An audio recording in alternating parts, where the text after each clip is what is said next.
আপনারা বলেন ওই উমরের এই মুহূর্তে দরকার টাকলা মুরাদদের গোষ্ঠীকে সাফ করার জন্য, ঠিক না ঠিক বলেন? আর যেরকম ঠিক কিনা? এই টাকলা মুরাদওয়ালারা এরা খুব বেড়ে গেছে।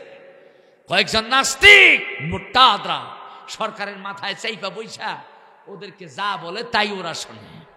কথা কোন ঠিক না? আমার বাবাজিরা, এটা কিন্তু ভালো লক্ষণ নয়। ফেরাউন চেষ্টা করেছিল ধর্মহীন শিক্ষা ব্যবস্থা এই জাতির ঘাড়ে চাপায় দিয়া, এদেরকে আল্লাহ থেকে দূরে সরায় দিয়া এদের কাছে আল্লাহর দাবি করে বসার, ঠিক না বেঠিক কোন?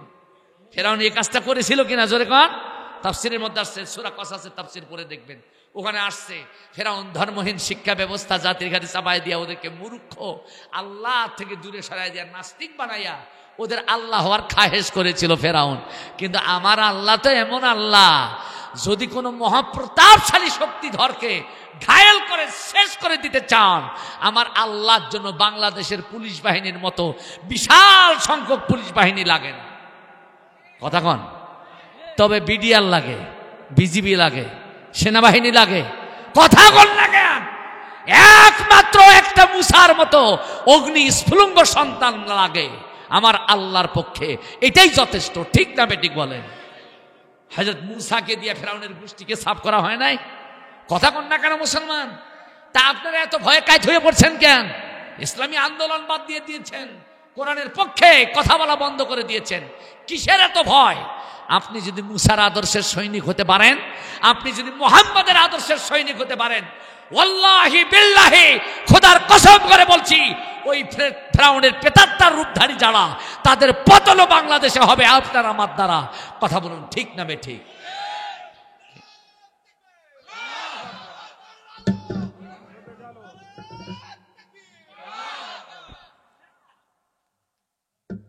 স্লোগান কে কে দিয়েছেন বাবা? এই যুবকের সাথে স্লোগানে কে কে সামিল হয়েছেন? না না না, এখন সবাই হাত তুলতেছেন, আমি তো দেখেছি, আমি তো মুখের দিকে তাকাইছি। হাসির খোরাক না, এটা আপনার চিন্তার বিষয়। এই যুবক বলেছে নারায়ে তাকবীর, আল্লাহু আকবার। যে আল্লাহ আপনাকে কথা বলার শিক্ষা দিল, যে আল্লাহ আপনাকে জন্মের পর থেকে এ পর্যন্ত যা খাইতে চেয়েছেন তাই খাইতে দিল, ওই আল্লাহর নামে তাকবীর দিতে যদি আপনার লজ্জা হয়, মুখ যদি না খোলে, তাহলে মাটির তলে যাওয়া দরকার। বেঁচে আছেন কেন? এই দুনিয়ায় বাঁচতে হলে আল্লাহ তাকবীর দিতে হবে। এই দুনিয়ায় আল্লাহর দেওয়া নিয়ামত খাইতে হলে আল্লাহর নামে তাকবীর দিতে হবে, ঠিক না ঠিক বলেন? জবান খুলে আল্লাহর নামে তাকবীর দিতে হবে আরেকবার। এইবার দেখবো মুসার সন্তানদের তর্জন গর্জন বেশি না শয়তানদের প্রেতাত্মাদের তর্জন গর্জন বেশি? আমি তাকবীর তুলছি, লিল্লাহে তাকবীর। আশেপাশে মাথা ঘুরে দেখবেন কে তাকবীর দেয় না, বুঝতে হবে ওটাই ফেরাউনের প্রেতাত্মা। কথা কোন ঠিক না ঠিক? জোরে বলেন লিল্লাহে তাকবীর, নারায়ে তাকবীর। আল কোরআনের আলো সারা বিশ্বে জালো, দুনিয়ার মুসলিম। কষ্ট হয়েছে, একটু কথার কোরবানি হয়েছে, ঠিক কিনা বলেন? খলাকাল ইনসান আল্লামাহুল বায়ান। মনে রাখবেন, মানুষ সৃষ্টি করেছেন আল্লাহ, কথা বলাও শিক্ষা দিয়েছেন কে? শেখ মুজিব না হাসিনা? খালেদা না জিয়া? কে দিয়েছে কথা বলা শিক্ষা? আরো যখন কে? সুতরাং আল্লাহর জন্য কথা বলতে হবে, আল্লাহর জন্য বাঁচতে হবে, আল্লাহর জন্যও মরতে হবে, ঠিক না ঠিক বলেন? আমার ভাইরা, আমার বাবাজিরা, কষ্ট লাগে, দুঃখ লাগে, হক কথা বলতে গেলে মামলা দিয়ে জেলে ঢুকায় দেয়, আর কার কাজ পায় না ওরা। আর আমাদের দেশে অতি উৎসাহী কিছু পুলিশ ভাইরাও আছে, এই কাজটা খুব পটুতার সাথে করে, খুব দক্ষ। হুজুর কি বলে, এটা ভুল ধরার জন্য থানার থেকে এসে মাহফিলে ডিউটি দেয়। গুন্ডা কোথাকার! ডিউটি যদি দিতে হয় ওই যাত্রার প্যান্ডেলে গিয়ে ডিউটি দেয়। ওখানে কে জুয়া খেলার আসর বসায়, কে মদ বিক্রি করে, ওখানে কে নর্তকী নাচায়, ধরে জেলে ঢুকা, ঠিক কিনা বলেন? ওখানে গিয়ে ঘাস কাটবি আর মৌলবীর পিছনে ঘুরঘুর করে বেড়াবি। কথা কোন ঠিক না? আমার আল্লাহ বলছেন ইন্না বাদশা রব্বিকা লাশাদীদ, সেদিন আমি পাকড়াও করব, তোমার দাদা বাবুর আইসা তোমাকে আটকাইতে পারবে না। কথা কোন ঠিক কিনা? কষ্ট হচ্ছে? এখন তো মন চায় বৃষ্টির মধ্যে ভিজা শুনি, কি কন? কিন্তু না, অতক্ষণ আমি থাকবো না, কারণ আপনারা কোন লোভে আছেন তা তো আমি জানি। কখন মাদ্রাসা কমিটি খিচুড়ি টুপলা হাতে দেয়। আমার ভাইরা, আমার বাবা চিনাম, হযরত উমরের কাছে ওই সাহাবী চলে গেল সালাবা। উমরকে ডাক দিয়ে বলছে, উমর, বড় একটা গুনাহ করে ফেলেছি রে ভাই। উমর বলছে, কি গুনাহ করেছো? আমার নবীজি সাঈদ ইবনে আব্দুর রহমানের স্ত্রী, তাকে আমানতদারি হিসেবে আমার কাছে জামিন রেখেছিল। আমি তার আমানত রক্ষা করতে না পাইরা তার উপরে নিজের চরিতার্থ খায়েশ করবার জন্য, যার উপরে আমার কাম প্রবৃত্তি দমন করবার জন্য তার হাত ধরেছিলাম। তবে শুধুমাত্র তার হাতটা ধরেছি, এই হাত ধরা ছাড়া আর কোনো গুনাহ আমাকে দেয়া হয় নাই। ওমর, বলো তো আমার এই হাত ধরার গুনাহটা আল্লাহ মাফ করবেন কিনা? হযরত ওমর শুধুমাত্র চোখগুলো বড় বড় করেছেন, লাল হয়ে গেছে। সালাবা বুঝতে পেরেছে উমরের সামনে থাকার মানেই হলো নিজের জীবনকে বিপদের মধ্যে ফেলাইয়া দেওয়া। কথা কোন ঠিক না বেটি? হযরত সালাবা উমরের সামন থেকে এই অবস্থা দেখে সরে বললেন। হযরত সালাবার মনের মধ্যে এই গুনাহ নিয়ে যদি মরে যায়, জাহান্নাম ছাড়া কোনো ঠিকানা নাই। সুতরাং এই গুনাহ আমাকে মাফ করতে হবে। এই চিন্তা করতে করতে, অনুশোচনা করতে করতে, অনুতপ্ত হতে হতে, নাদামাত করতে করতে আমার নবীজির সামনে গিয়া সালাবা আনসারী উপস্থিত হইয়া কেঁদে কেঁদে চোখের পানি দর দর করে ফেলাইয়া ডাক দিয়ে বলছে, নবীজি, ইয়া রাসূলুল্লাহ, ইয়া হাবিবাল্লাহ, আমি আপনার সাহাবী সালাবা। বলে, বুঝতে পেরেছি তুমি কেন এলে।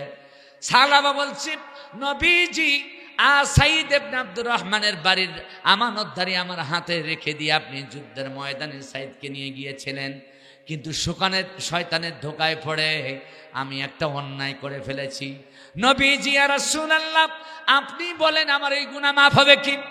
সাঈদ ইবনে আব্দুর রহমানের স্ত্রীর হাত ধরে ফেলেছি, এটাই আমার গুনাহ, তাছাড়া আর কোনো গুনাহ হয় নাই। সালাবা আনসারী যখন এই কথাগুলো নবীর সামনে বলছিল, নবী তার চেহারার দিকে তাকায়া তাকায়া দেখছিলেন। এই গুনার কথা বলার সঙ্গে সঙ্গে আমার নবী তার চেহারার থেকে মুখখানা ঘোরাইয়া ডান দিকে নিলেন, মানে বিপরীত মুখী হয়ে গেলেন।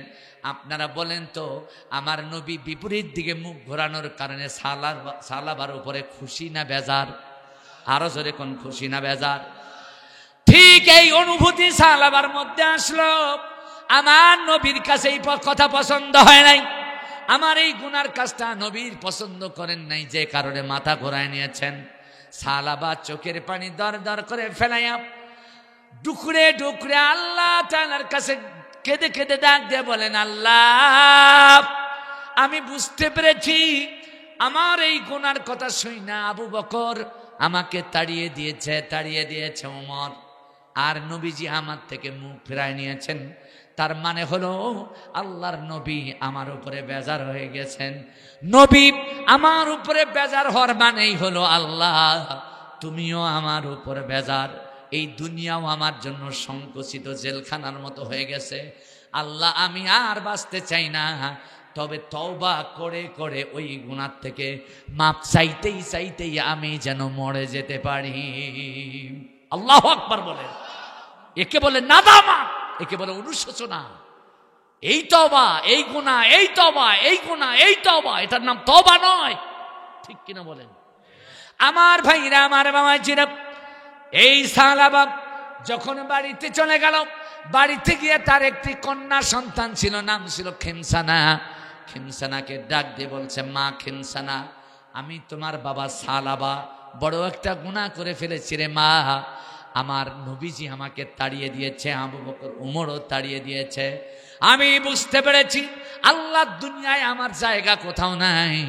তুমি যাও, তোমার নবীর কাছে যাও, আমার নবীর কাছে গিয়ে ওইখানে থাকবা, ওইখানে খাবা, আমাকে ভুলে যাও, আমাকে মাফ করে দাও। ও মা খিমসানা, তবে যাওয়ার আগে একটি কাজ করো, ওই যে ঘরের কোণার চকির তলার মধ্যে একটা লোহার শিকল আছে, ওই শিকলটা নিয়ে আইসা আমার হাত দুইটা বান্ধা দাও। আমার পায়ের মধ্যে দুইটা লোহার বেড়ি পড়ায় দাও। যখন এটা অবস্থা করে দেওয়া হলো, হাত বেঁধে দেওয়া হলো, লোহার বেড়ি পড়ে দেওয়া হলো। এই সাহাবা হাত বান্ধা অবস্থায়, লোহার বেড়ি পরা অবস্থায় একজন আসামির রূপে কানতে কানতে তার বাড়ির পাশে পাহাড়ের পাদদেশে গিয়ে সিজদায় পড়ে আল্লাহর কাছে টুকরে টুকরে কেঁদে কেঁদে বলতে থাকলেন, রব্বানা যালামনা আনফুসানা ওয়া ইল্লাম তাগফির লানা ওয়া তারহামনা লানাকুনান্না মিনাল খাসিরিন। আপনাদের মুখস্থ আছে না নাই? জোরে বলেন আছে না নাই?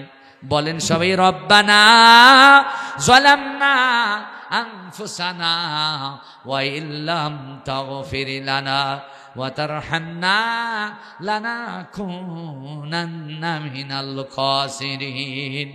হাদিস শরীফের মধ্যে আসছে, আমার বাবাজিরা, 12 পুকুরিয়া এলাকার বাসিন্দারা আল্লাহ রাব্বুল আলামিন তার রহমতের দরিয়ায় এই দোয়াখানা জোশ পয়দা করে দিয়েছে, জোয়ার ভাটা তুলে দিয়েছে।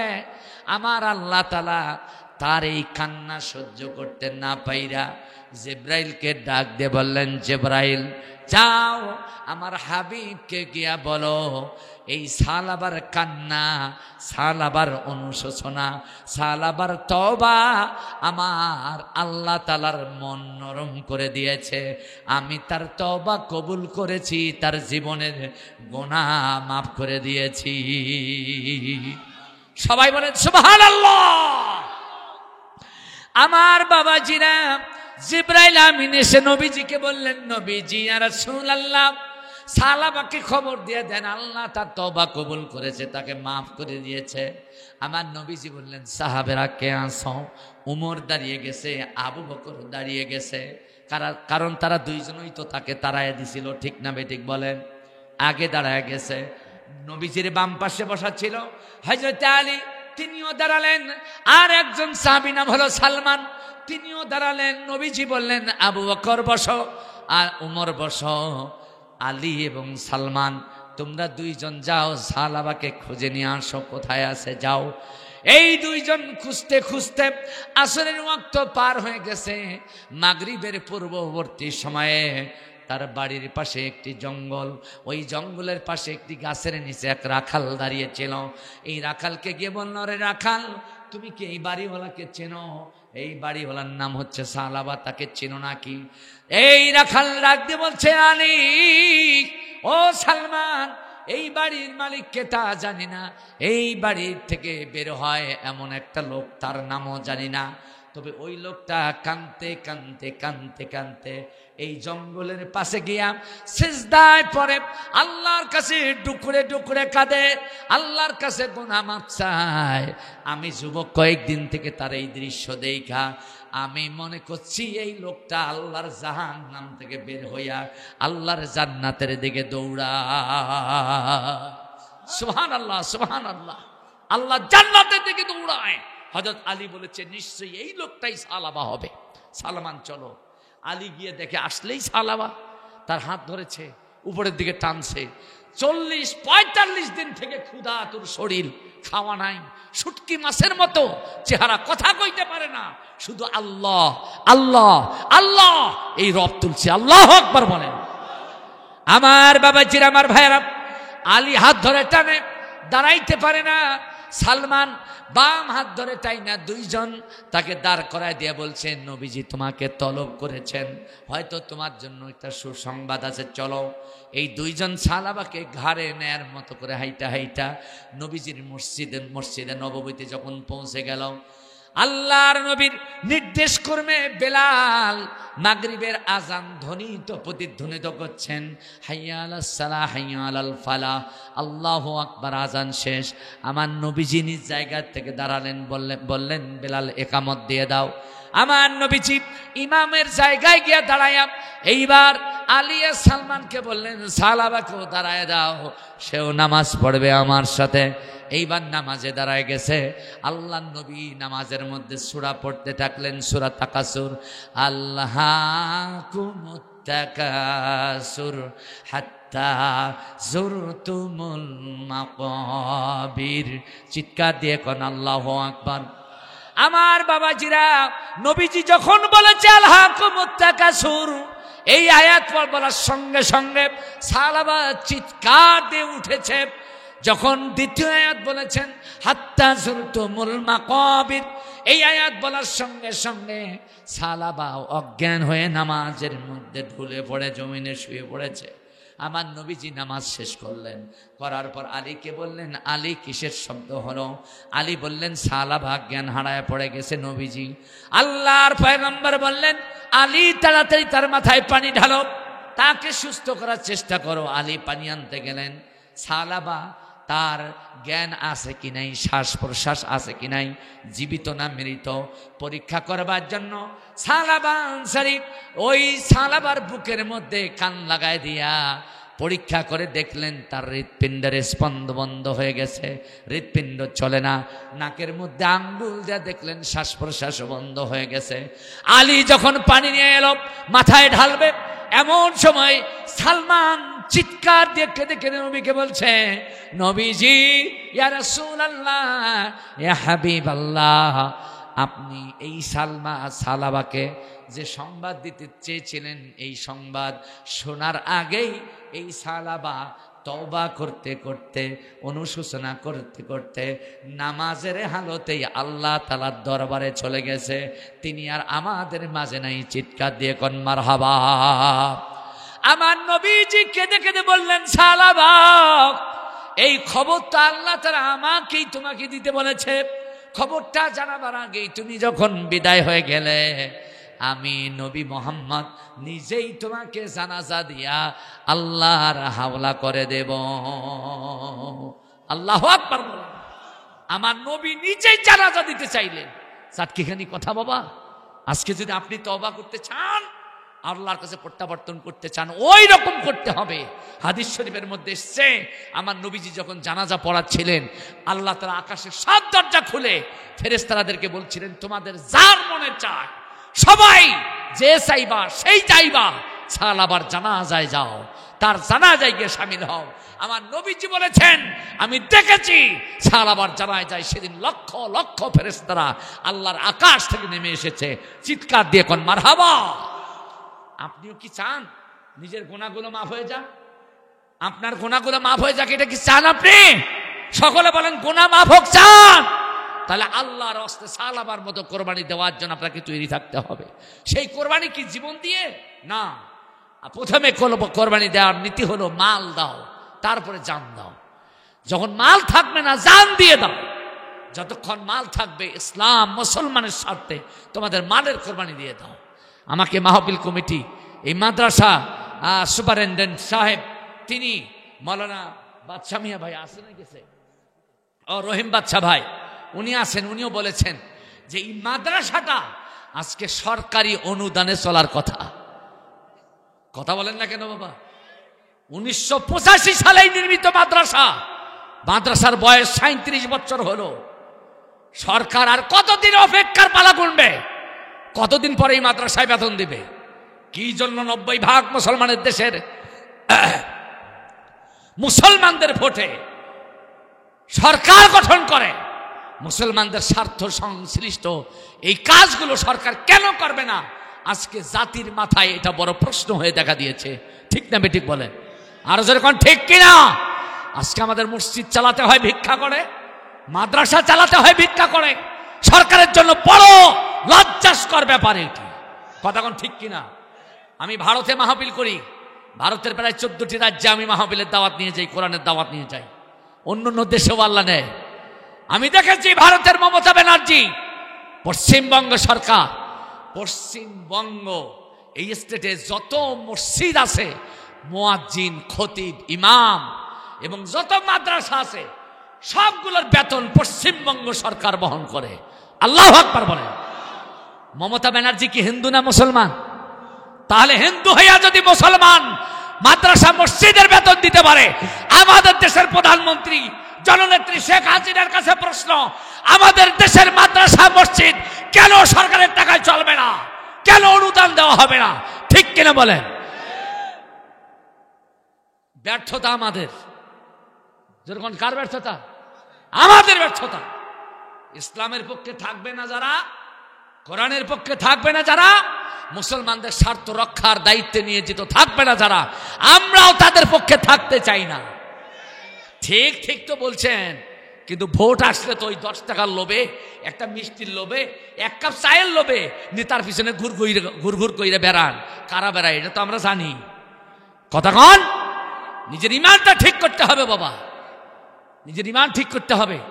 আপনারা বলবেন হুজুর ইমান তো নাম আছে। হ্যাঁ ঠিক আছে, ইমান তো হজে, ঠিক আছে, ইমান দাঁত সদগায়, তাও ঠিক আছে, কিন্তু ইমানের সব থেকে বড় ইমান হলো আল্লাহর জমিনে আল্লাহর আইনটা কায়েম করা। ইমানের উপরে বড় ইমান। ঠিক না বেঠিক বলেন? আমি কথা বলে কষ্ট দিতে চাই না, আপনারা রাগ করেছেন আমার উপর, বেজার হয়েছেন না? হইলেও আমার দোষ নেই, কারণ এটা কি বড় পুকুরিয়া এলাকায় রহিম বাদশাহ আমাকে মাহফিলে নিয়ে এসেছিল। আমি যদি এই ন্যায় কথাগুলো আপনাদের না শোনাইয়া মরে যাইতাম, আপনারাও একজন করে আল্লাহর আদালতে গিয়ে আসামি হই আমাকে আসামির কাঠগড়ায় দাঁড় করাতেন আর বলতেন, আল্লাহ এই হাদি সাহেব খুব বড় বড় ওয়াজ করেছে, কিন্তু ন্যায় সঙ্গত কথাগুলো আমাদের শোনায় নাই। আসামি আমি হব, আপনি বাদী হয়ে মামলা দিবেন, কিন্তু এখন আপনাদেরকে বাদী করব, আমি বাদী হব, আপনাদেরকে আসামি করব। যদি হক কথাগুলো শুনবার পরও যদি আপনারা আমলে না নেন, তাহলে ওমা আলাইনা ইল্লাল বালাগ। আমি আমার দায়িত্বটুকুন পালন করেছি, পালন করা না করা এটা আপনাদের ব্যাপার। ঠিক না ঠিক বলেন?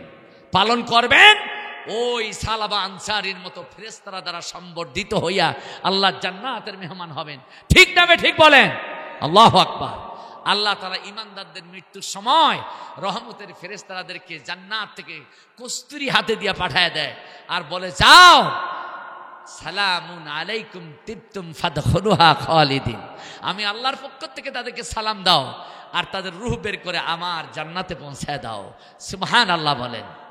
এই এতটুকু আহ্বান রেখে এই মাদ্রাসার দিকে আপনাদের সুদৃষ্টি এবং আপনাদের সহানুভূতি সহযোগিতা কামনা করছি আল্লাহর ওয়াস্তে। এই শিক্ষক 5 জন শিক্ষক আছে এখানে। 5 জন? কয়জন? আনোয়ার ভাই 5 জন শিক্ষক, 2 জন ইন্ডেক্সধারী, মানে প্রতিষ্ঠান প্রধান যিনি, 4 জন। ইন্ডেক্সধারী কয়জন? 4 জন।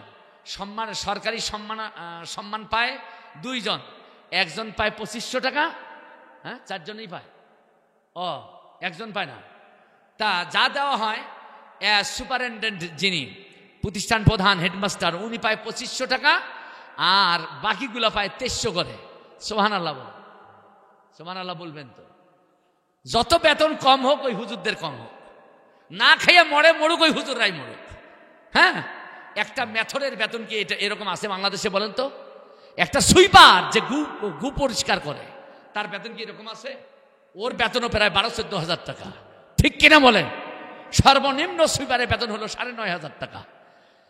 তাহলে আল্লাহর কোরআনের শিক্ষা যারা দেয় দেশ এবং জাতিকে, তাদের বেতন 2300 টাকা দেয়, 2500 টাকা দেয়। লজ্জা রাখবেন কোথায়?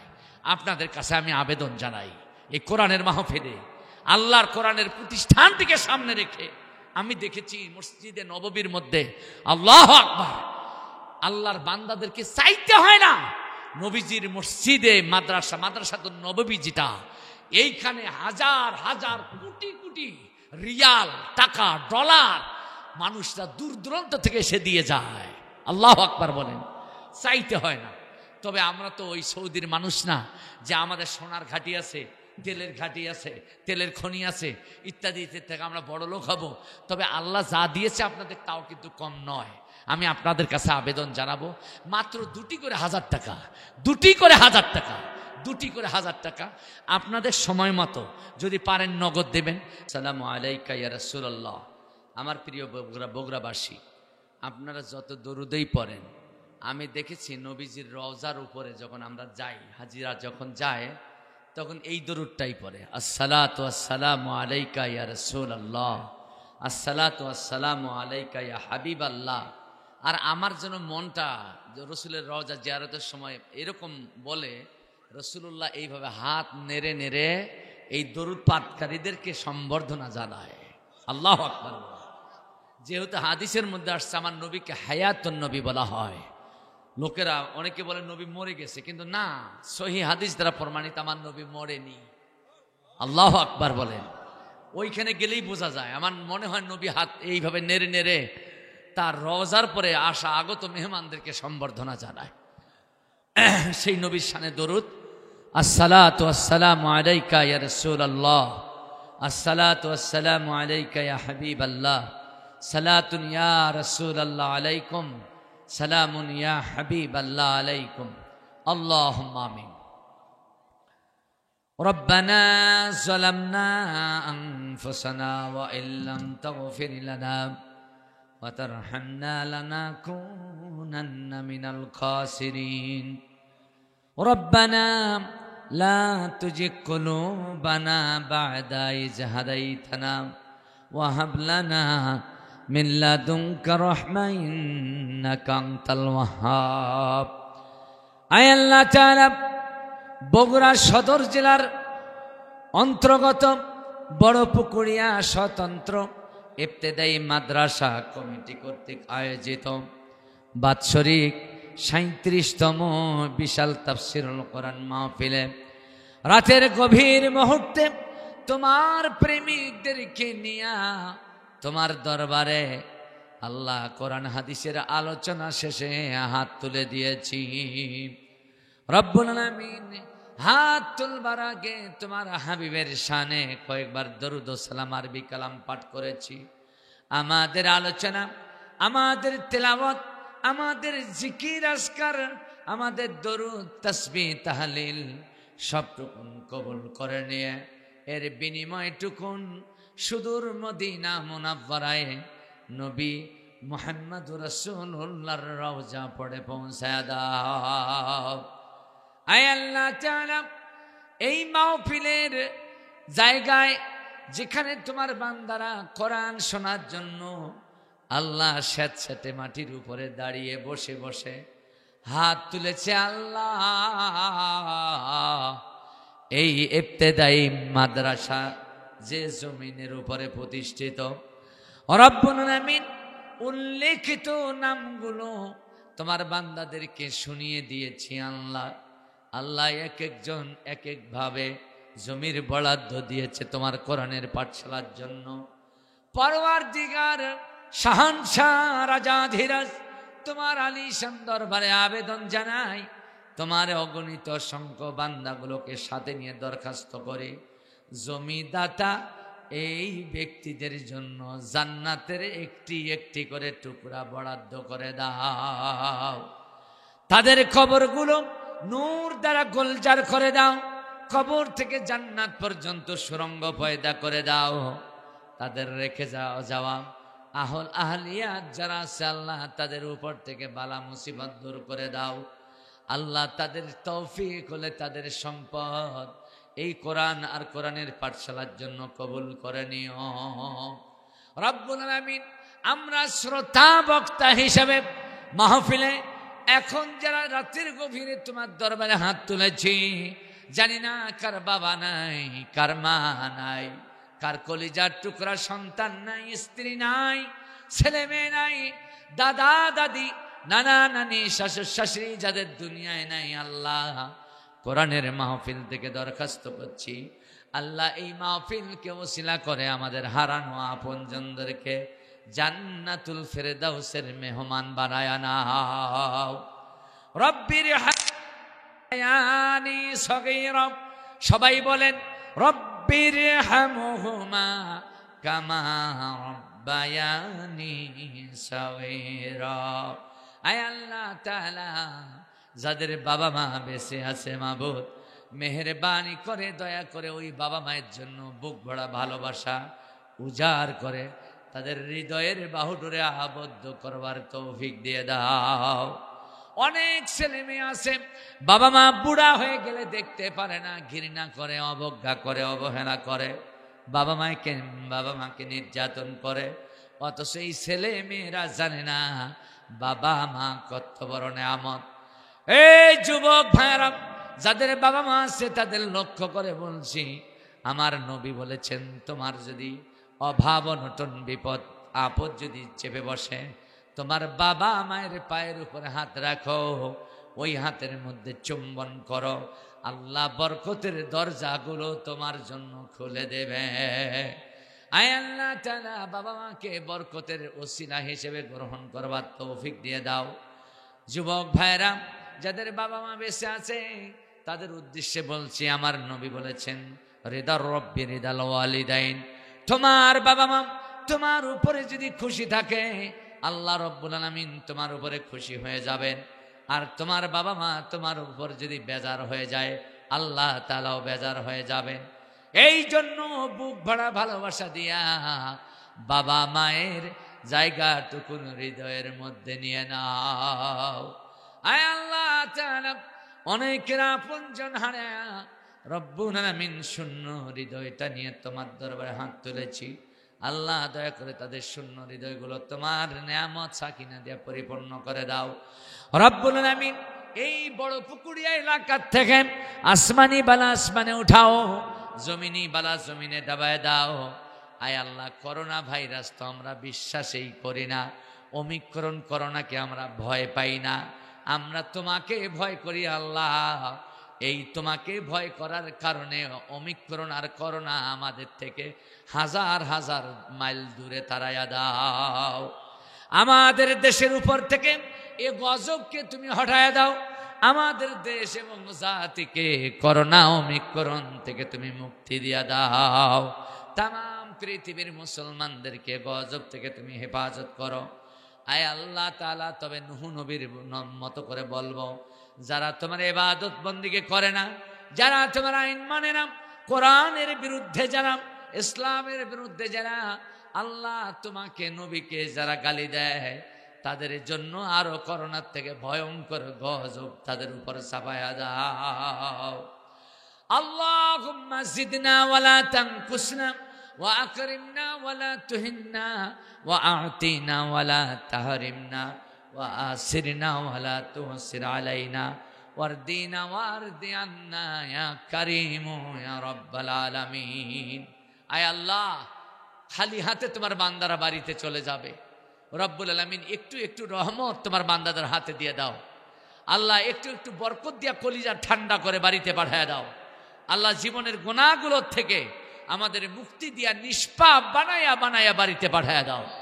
রব্বুল আলামিন মাইকের আওয়াজ সামনে পিছনে ডানে বামে যত দূর যাচ্ছে, অত্র অঞ্চলে যত তোমার বান্দা বান্দি কবরে চলে গেছে, ন্যূনতম ঈমানের ঘোষণা দিয়েছেন যারা, এই মাহফিলকে ওসিলা করে, মাদ্রাসাকে ওসিলা করে, তাদের সকলের কবরের আযাব বন্ধ করে দাও। রব্বুল আলামিন আয় আল্লাহ তাআলা দয়া করে আমাদের সবাইকে খানায়ে কাবার মেহমান বানায় নাও, রাসূলুল্লাহর রওজার সাথী হিসেবে কবুল করো। অসুস্থদেরকে সুস্থতা দান করো, শিফায়ে আজিলা কামিলা দান করো। রব্বুল আলামিন আয় আল্লাহ তাআলা আমাদের জান মালে বরকত দিয়ে দাও, অভাব অনটন থেকে আমাদের হেফাজত করো। সুবহান রাব্বিকা রাব্বিল ইজ্জাতি আম্মা ইয়াসিফুন ওয়া সালামুন আলাল মুরসালিন ওয়ালহামদুলিল্লাহি রাব্বিল আলামিন। ওয়াজআল আখিরা কালিমাতিনা ইনদাল মাউতি লা ইলাহা ইল্লাল্লাহু মুহাম্মাদুর রাসূলুল্লাহ।